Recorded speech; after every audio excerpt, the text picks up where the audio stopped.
I'm here with Dr. Matthew Horkey, also a YouTuber with a wine channel, and today we're going to be playing a game of this or that. So Matt is going to be giving me a couple options, and I'm going to be telling you which one I prefer.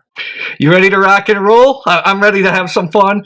I'm not an afternoon drinker, but I got to be on brand. Can drink a little Riesling. Now, let's get ready to rock. First of all, fine dining restaurants. Wine pairing menu or ordering wine a la carte yourself? Oh, this is a no-brainer for me. I'm a 100% order myself guy. I think it's always a better value to buy your own wine by the bottle and choose your own pairings. It seems like, from my experience, a lot of times when they have those wine pairings, it's wines that maybe they're flush on inventory on, or that they're kind of a profit center where they're wines you really don't know what they are and how much they cost, and so they can charge a lot. And so what I do is, if I have 2 or 3 people there, I'll multiply the wine pairings by the number of people and then just use that to buy bottles with it, and it works out great. Oh, great. Okay, you're at a party and they're not wine drinkers, but they want you to drink so you don't feel bad. Drinking crappy Bud Light or boxed Barefoot Pinot Grigio? Ooh, that's tough. I was going to say, when you're getting started, it was kind of like what I have to do at work events sometimes, but but I do usually go with the beer, but Bud Light makes it tough. I usually go with the best I can get, and so I'd probably go with the Bud Light because I'm not a big box wine guy, so at least the other one would be in a bottle or something that's a little bit more appropriate, I think. For nice bottles of wine, decant, use a decanter, or decant naturally in the glass? If it's a wine that requires a decant, I'm always a big fan of the decanter. I always like to say perfect is good enough. And the problem is, a lot of times I'm drinking in groups, and if there's 5 or 6 of us, and especially if it's the first wine of the night, it doesn't take long for us to finish that bottle, and then we'd never get it at its best. And so oftentimes what we'll do is we'll start tasting in a group, we'll get our red wine, we'll pour it in the decanter, and then we'll open a bottle of champagne or something that doesn't require a decant and start with that. And by the time the champagne's gone, then the red is ready to go. You're a hardcore wine nerd. Okay, Bordeaux or Napa Cab?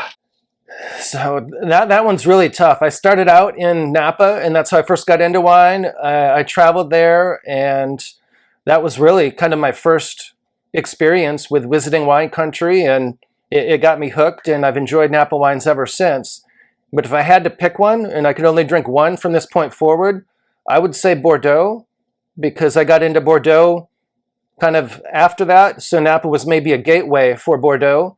And now I think there's so much value in Bordeaux currently that I think at all price points, it's a really great option no matter what you like. So, and there's right bank, left bank, so much diversity, so much history. I think Bordeaux is fantastic, and that's definitely probably the one I would pick. Okay, so we're both from Michigan. Living in the South or living in the Midwest?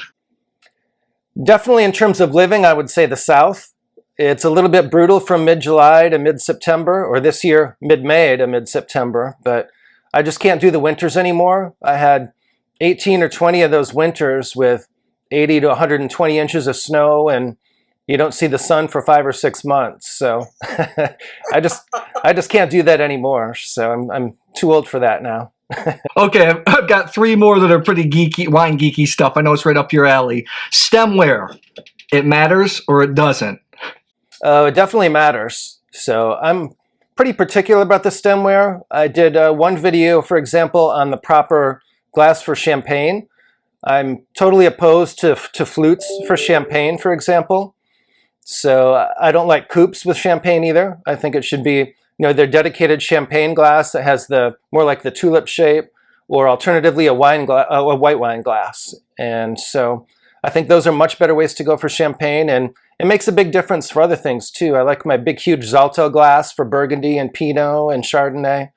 I even use it for Nebbiolo because I like it so much. So okay, okay. The last 2 are hardcore geeky ones. Côte Rôtie or Hermitage? That's another tough one, but I would say probably Côte Rôtie. I like the elegance, and you can also drink them a little bit sooner sometimes, where with Hermitage you have to age them longer typically. And there's something about Côte Rôtie. I think the aromatics are even more intense and intriguing. I'm a big fan of the aromatics, and aromatics are super important to me when I'm drinking wine. So I found that I tend to appreciate wine that's very aromatic more than that which is a little bit muted, and certainly can get a lot of aromatics with Hermitage as well. But I think Côte Rôtie is just a little bit more generous and enjoyable when it's younger. And so that's kind of why I would choose that one instead. Okay, I got one last hardcore one for your audience and one for you. Chardonnay or Riesling?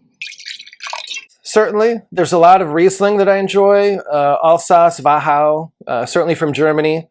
I enjoy both dry and that with residual sugar, depending on what I'm eating. But if I could only pick one, I would have to pick Chardonnay, because I enjoy lots of Chardonnay, and also Blanc de Blanc champagne is one of my favorite things in the world. So I think the champagne aspect would be the clincher for me there, since that's definitely something that I drink probably more often than anything else. I buy the most of it and I have the least of it. So it's hard to keep it in stock. Means it's a great wine and you really enjoy it. Well, that's all the topics I have today, John. Thanks a lot. It was a lot of fun, actually. Oh, my pleasure. Thanks for stopping by. It was a lot of fun for me as well.